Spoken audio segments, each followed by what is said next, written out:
Hello बच्चों। तो आज हम लोग केमिकल थर्मोडायनेमिक्स का 5th लेक्चर स्टार्ट करेंगे और यहाँ पे हम लोग बात करेंगे फर्स्ट लॉ ऑफ थर्मोडायनेमिक्स का। किसकी बात करेंगे हम लोग? First law of thermodynamics.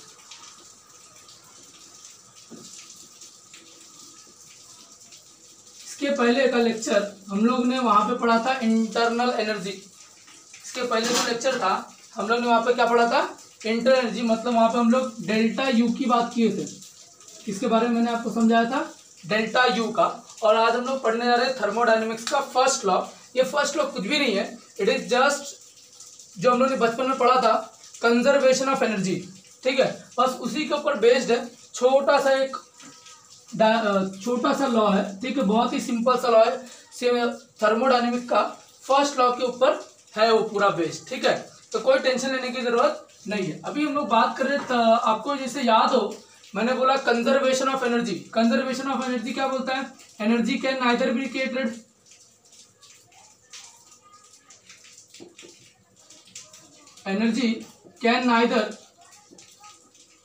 Be created and nor be destroyed. और ये जो थर्मोडायनेमिक का है ना फर्स्ट लॉ का, इसका बहुत सारे स्टेटमेंट है।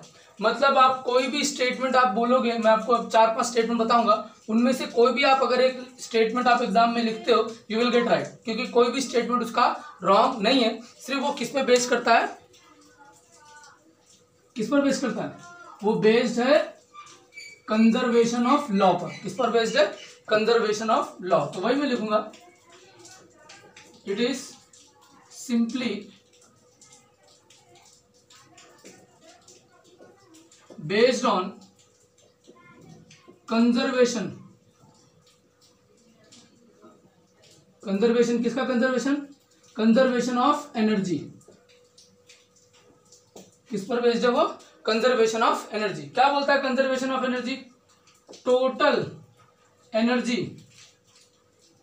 ऑफ द यूनिवर्स रिमेन्स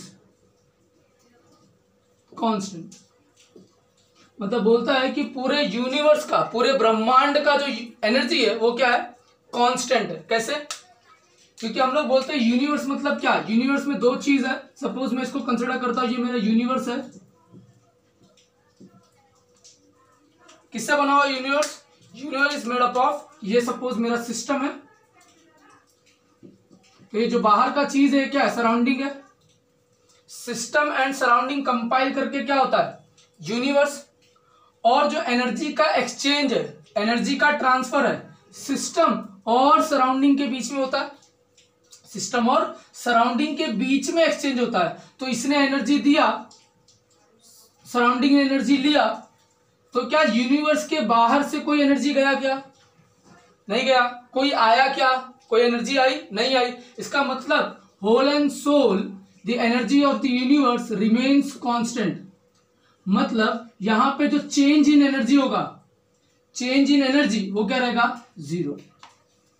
समझा? मतलब यूनिवर्स का इंटरनल एनर्जी कभी चेंज नहीं होता। मतलब यू, डेल्टा यू किसका? यूनिवर्स का हमेशा क्या रहेगा? 0। ये आपको क्या बताता है? कौन बताता है? First law of thermodynamics. ठीक है, क्या बोला मैंने? Total energy of the universe remains constant. अभी यही यूनिवर्स में मैं क्या लिख सकता हूं? इसे मैं लिख सकता हूं क्या? System and surrounding. यूनिवर्स मतलब होता है सिस्टम एंड सराउंडिंग। ठीक है, तो total energy of the universe remains constant. अभी इसमें स्टेटमेंट आप क्या क्या लिख सकते हो? मतलब फर्स्ट लॉ ऑफ थर्मोडायनेमिक का स्टेटमेंट क्या होता है? अगर मैं स्टेटमेंट की बात करूं,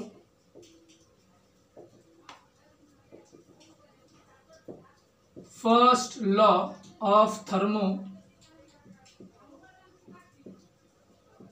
इसी के बेस के ऊपर, ये जो 2 लाइन मैंने लिखा है इसी बेस के ऊपर मैं स्टेटमेंट लिखूंगा। बहुत सारे स्टेटमेंट लिख सकता हूं। जैसे फर्स्ट, टोटल इंटरनल एनर्जी, मतलब मैं बात कर रहा हूं यू का, जो मैंने अभी आपको लिख के दिया। Total internal energy of the universe remains constant, या फिर isolated system remains constant. Total internal energy of isolated system remains constant. Isolated मतलब क्या होता है आपको मैंने बताया हुआ है। आइसोलेटेड सिस्टम मतलब अलग थलग, जो अलग है, ठीक है, जो अलग सिस्टम है, मतलब जहां पे एक्सचेंज ऑफ हीट नहीं होता। जब हीट का एक्सचेंज नहीं होगा तो इंटरनल एनर्जी क्या रहेगा, कांस्टेंट रहेगा।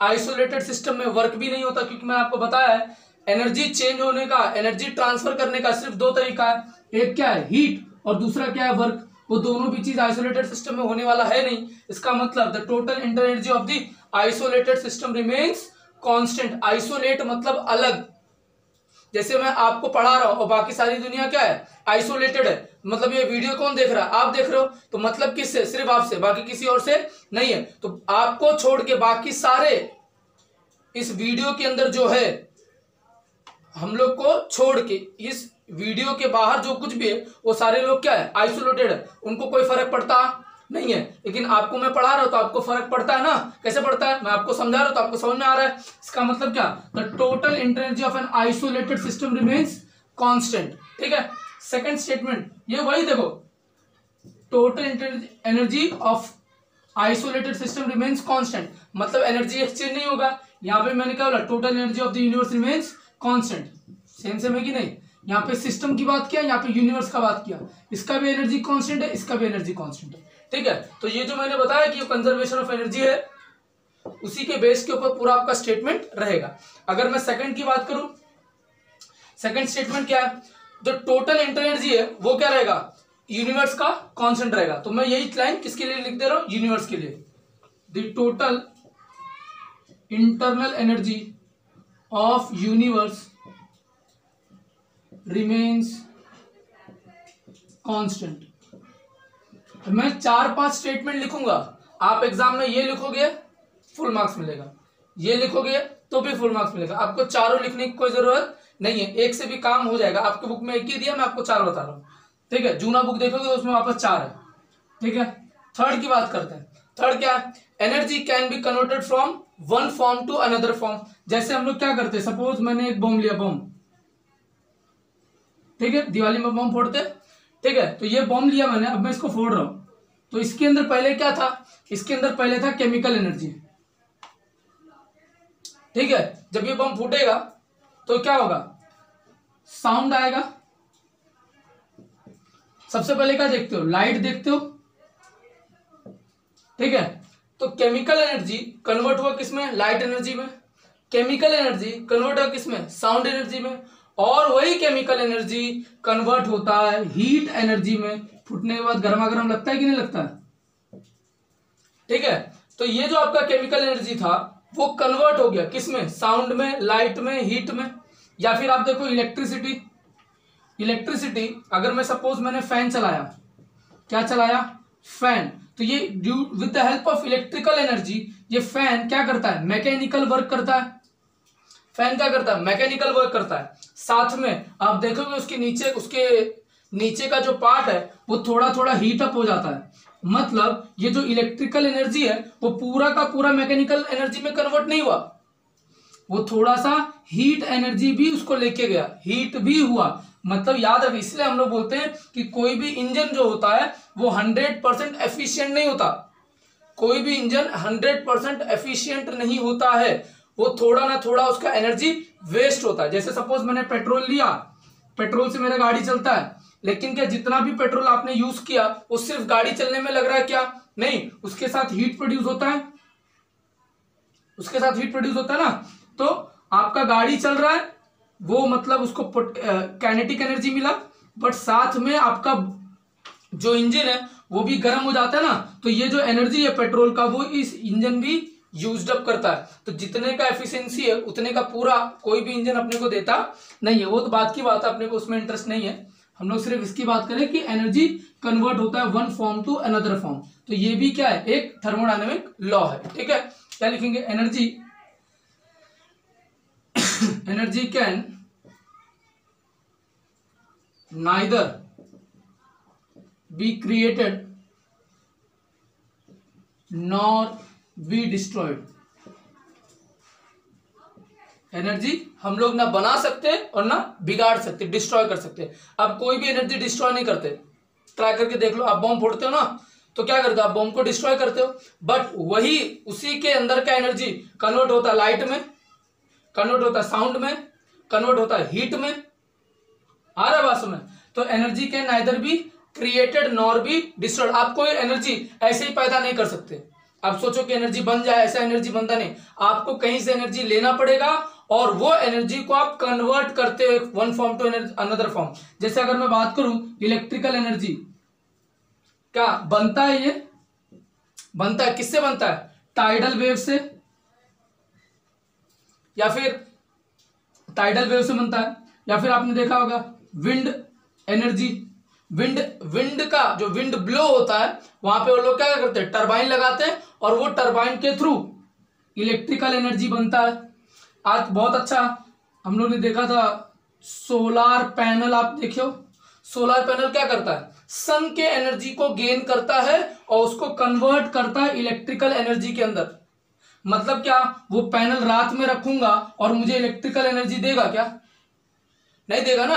इसका मतलब क्या, सन के थ्रू उसको एनर्जी मिला, मतलब उसने सन के एनर्जी को यूज किया एंड देन कन्वर्ट करके हम लोग इलेक्ट्रिकल एनर्जी लिया। मतलब हम लोग एनर्जी बना नहीं सकते, एनर्जी को सिर्फ कन्वर्ट कर सकते। ये हम लोग ने 8th 9th एंड 10th में पढ़ा हुआ है।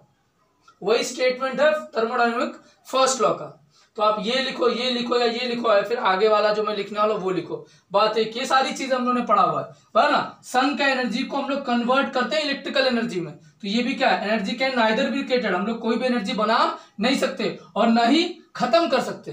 कोई भी एनर्जी खत्म नहीं हो सकती, हाँ कन्वर्ट कर सकते हैं। क्या कर सकते हैं? कन्वर्ट कर सकते हैं। इसीलिए मैंने बोला कि यूनिवर्स का एनर्जी क्या होता है, remains constant, delta U is equal to 0, कभी चेंज नहीं होता। पूरे ब्रह्मांड का एनर्जी कभी चेंज, अब यूनिवर्स मतलब ब्रह्मांड होता है, ठीक है। तो यूनिवर्स का एनर्जी कभी चेंज नहीं हो सकता, वो कांस्टेंट है, ठीक है। तो energy can neither be created nor be destroyed, but it can be converted from one form to another. एक फॉर्म से दूसरे फॉर्म में कन्वर्ट कर सकते हैं, ठीक है। फोर्थ क्या है? फोर्थ ये है कि एक सिस्टम और सराउंडिंग दोनों आपस में एनर्जी को क्या कर सकते हैं, एक्सचेंज कर सकते हैं। क्या कर सकते हैं? एक्सचेंज कर सकते हैं।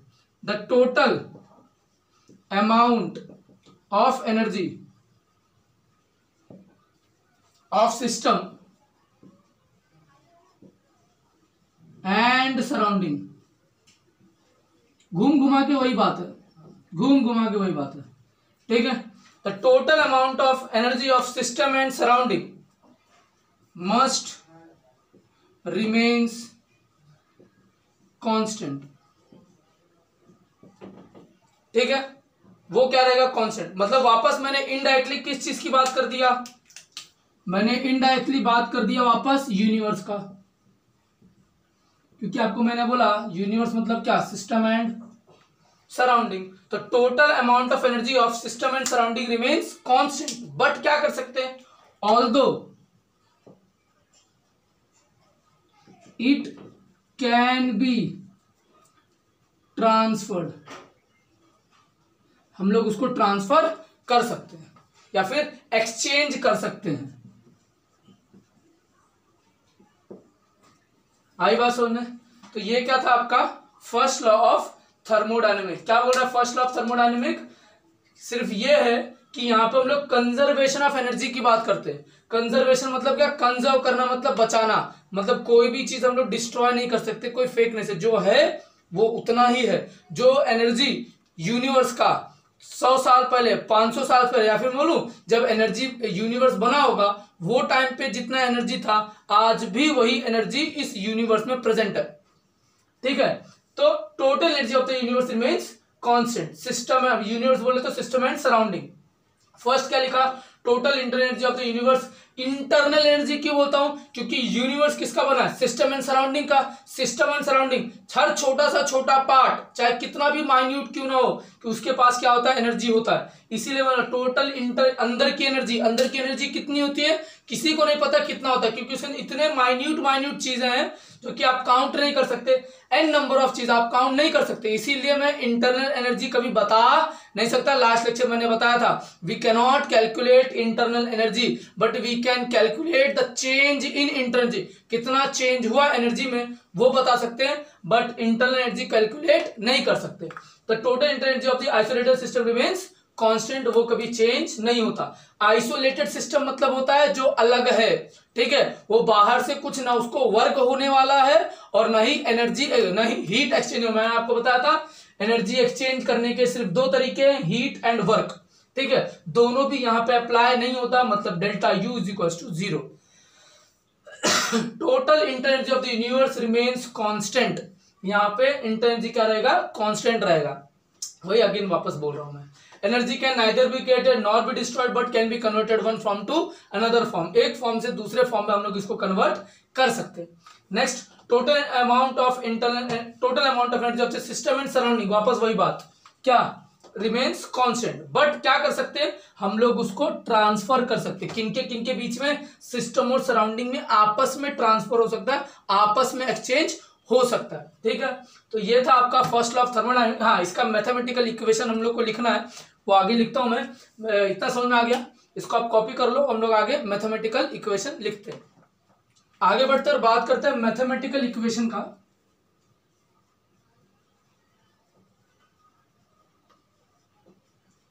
Mathematical equation for first law of thermodynamics.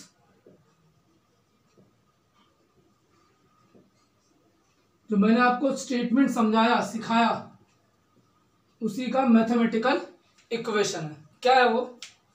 Increase in internal energy, ठीक है, इंटरनल एनर्जी क्या होगा?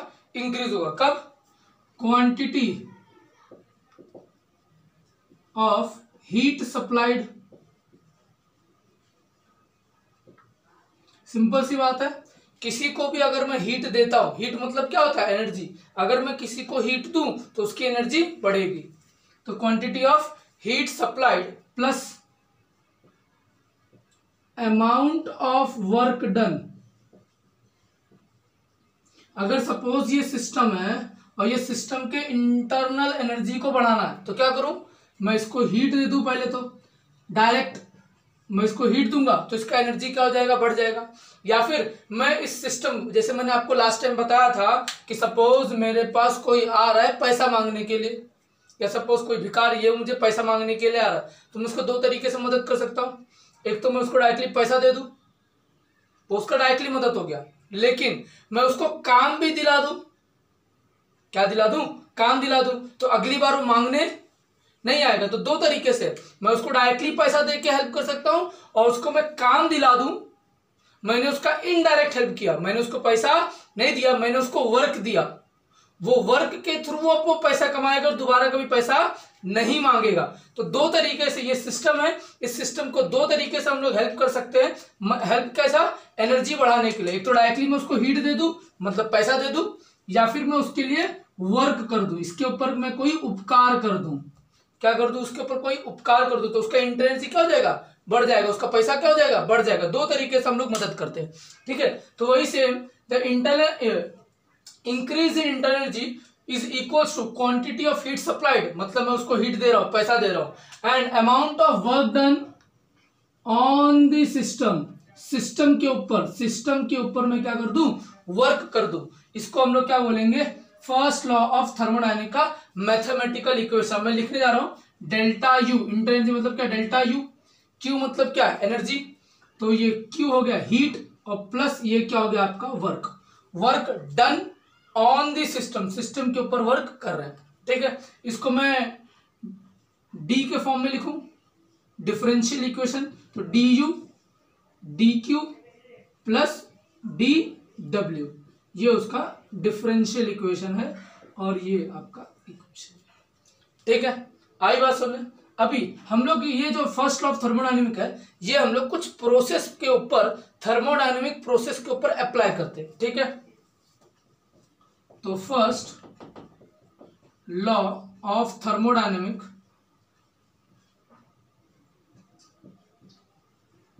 क्या करें हम लोग, प्रोसेस के ऊपर अप्लाई करें फॉर वेरियस,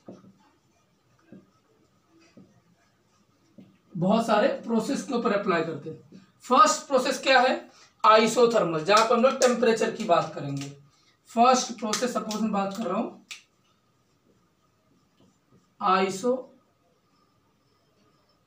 आइसोथर्मल प्रोसेस।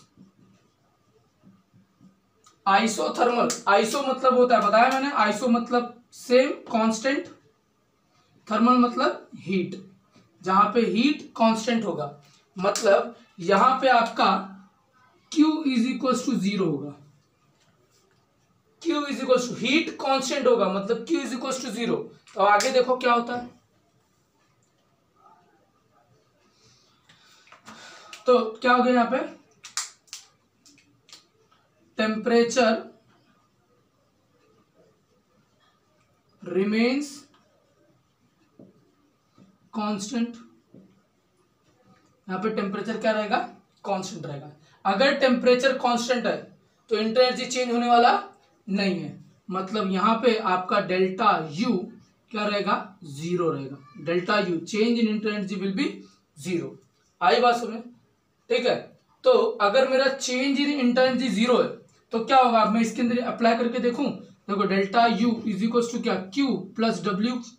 अब मैं यहाँ पे मेरा इंटर एनर्जी क्या है, temperature remains constant, temperature constant है तो इंटर एनर्जी में कोई चेंज आने वाला नहीं है। देखो याद रखना, टेम्परेचर एंड हीट ये दोनों भी अलग अलग चीज है। हाँ, हीट से टेम्परेचर बढ़ता है, हीट से टेम्परेचर बढ़ता है, लेकिन टेम्परेचर और हीट दोनों भी सेम चीज नहीं है।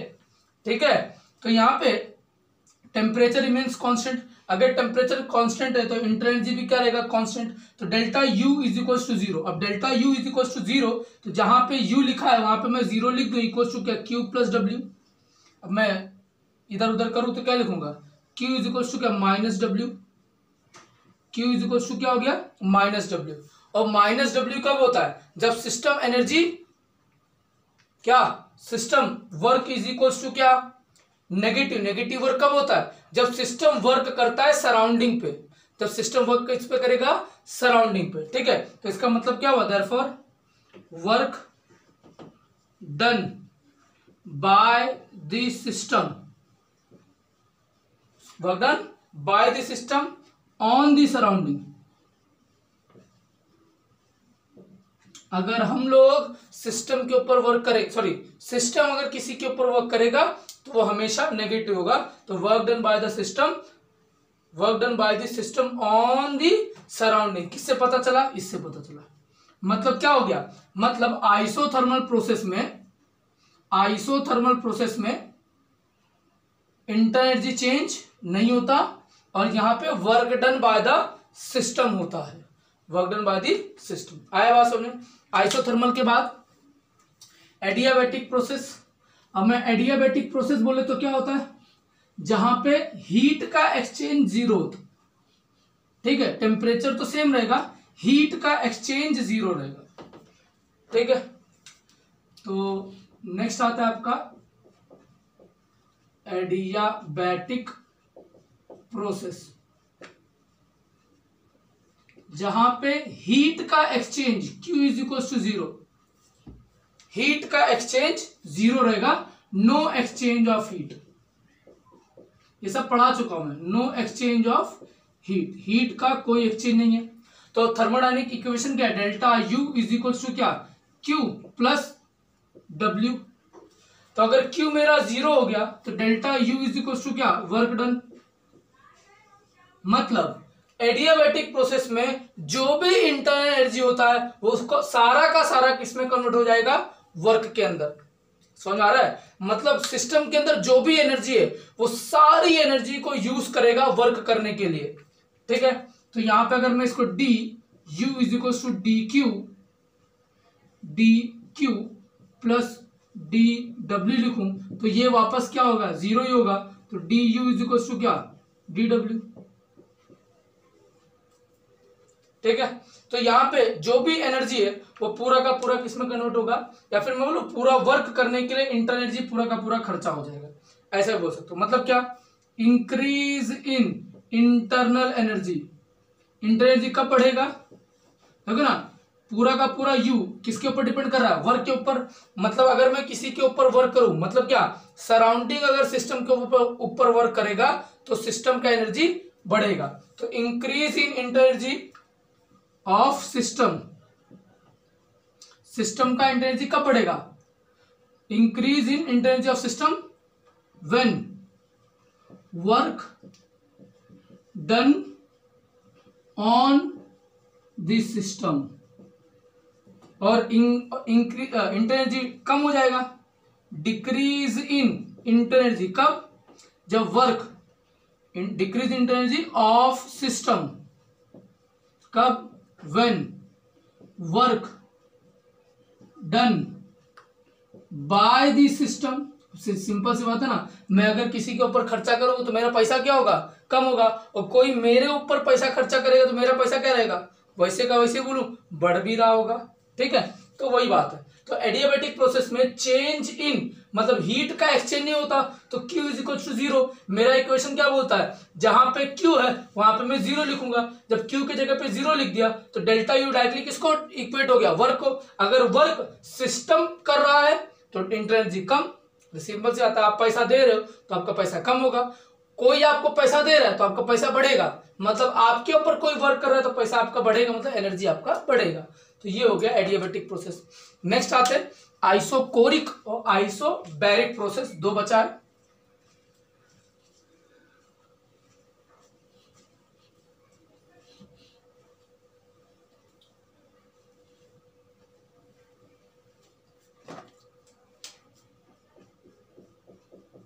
आइसोकोरिक,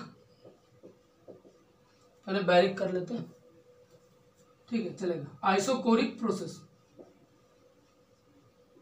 आइसोकोरिक मतलब यहां पे वॉल्यूम क्या रहेगा, कांस्टेंट।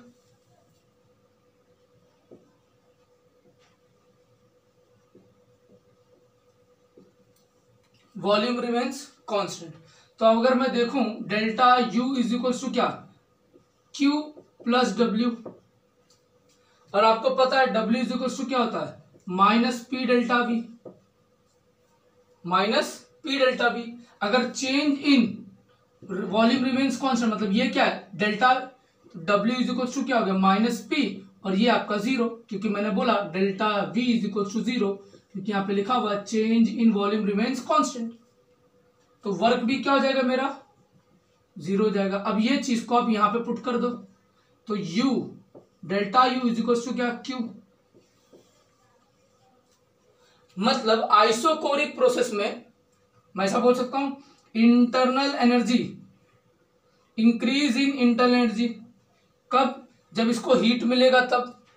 मतलब मैं अगर सिस्टम को हीट कर रहा हूं तो इंटरनल एनर्जी बढ़ेगा, सिस्टम को कूल कर रहा हूं मतलब हीट रिमूव कर रहा हूं तो एनर्जी कम हो जाएगी। देखो कैसा लिखा मैंने, वापस देख लो, वॉल्यूम रिमेन्स कांस्टेंट, ये तो मेरा फर्स्ट लॉ ऑफ थर्मोडायनेमिक का इक्वेशन है, ये तो फर्स्ट लॉ ऑफ थर्मोडायनेमिक का इक्वेशन बार बार लिखे जा रहा हूं, ठीक है। ये मुझे मालूम है डब्ल्यू इज इक्वल टू क्या होता है, minus P delta V, work done, third lecture, ठीक है।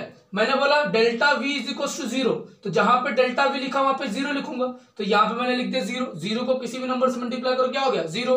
अब W is equal to zero है, तो जहां पे W लिखा वहां पे जीरो लिखता हूं, मतलब यहां पे मैं जीरो लिखूंगा। जब यहां पे जीरो लिखूंगा तो ये पूरा इक्वेशन सिर्फ इसके ऊपर डिपेंड करेगा ना, इसका मतलब कि इंटरनल एनर्जी पूरा हीट पे डिपेंड कर रहा है, वर्क पे डिपेंड नहीं कर रहा। मतलब आइसोकोरिक प्रोसेस में वर्क कितना हो रहा है उससे आपको कोई लेना देना नहीं है, वो पूरा का पूरा सिर्फ हीट पे डिपेंड करेगा। मतलब कि द इंटरनल एनर्जी या फिर increase internal energy, increase in internal energy और internal energy of system is due to heat, वो पूरा का पूरा हीट के ऊपर डिपेंड करता है। हीट होगा तो इंटर एनर्जी होगा, हीट नहीं होगा तो इंटर एनर्जी नहीं होगा, ऐसा नहीं है, इंटर एनर्जी कम होगा, ठीक है, अगर आप हीट बढ़ाओगे तो एनर्जी बढ़ता जाएगा। आई बात समझ? तो ये हो गया आपका क्या, आइसोकोरिक प्रोसेस। अब आगे बढ़ते हैं और बात करते हैं आइसोबैरिक प्रोसेस का। किसकी बात करेंगे? आइसोबैरिक, जहां पे क्या रहेगा, प्रेशर कांस्टेंट रहेगा।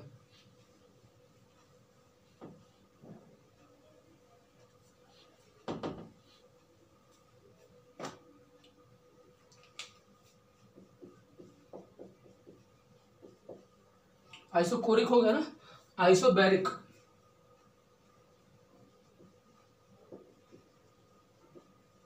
आइसोबैरिक मतलब जहां पे प्रेशर क्या रहेगा, कांस्टेंट रहेगा, मतलब प्रेशर चेंज होने वाला नहीं है।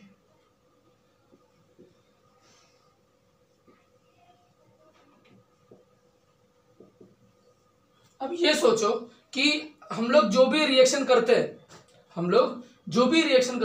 वहां पे प्रेशर क्या रखते हैं, प्रेशर एज रिएक्शन वो चेंज होता है। ठीक है, तो यहाँ पे U इज इक्वल टू क्या होता है, delta U is equal to Q plus W। इसके लिए क्या लिखोगे, delta U is equal to क्या, Q minus P delta V। ये आपका एक्सटर्नल एनर्जी हो गया। ठीक है, तो ये आपका क्या हो जाएगा, इक्वेशन। प्रेशर सारे जगह पे जो भी इंटर हम लोग, जैसे मैं कोई भी रिएक्शन लिखते हम लोग 1 बार 1 एटमॉस्फेरिक प्रेशर, तो प्रेशर क्या रहता है, कांस्टेंट रहता है, प्रेशर में कोई चेंज आने वाला नहीं है। तो ये इसका आइसोबैरिक इक्वेशन हो गया। ठीक है, तो हम लोगों ने देखा क्या, फर्स्ट लॉ ऑफ थर्मोडायनेमिक्स समझ के लिए सारे स्टेटमेंट को, उसके बाद हम लोग एक एक प्रोसेस देखे और उसके मैथमेटिकल इक्वेशन देखा और सारे प्रोसेसेस के इक्वेशन किस तरीके से चेंज होता है वो सारा देख लिया। अब हम लोग आगे बढ़ेंगे और बात करेंगे एंथैल्पी का, और एंथैल्पी और इंटरनल एनर्जी का रिलेशनशिप देखेंगे। ओके, तो वो नेक्स्ट लेक्चर में देखते हैं। ओके।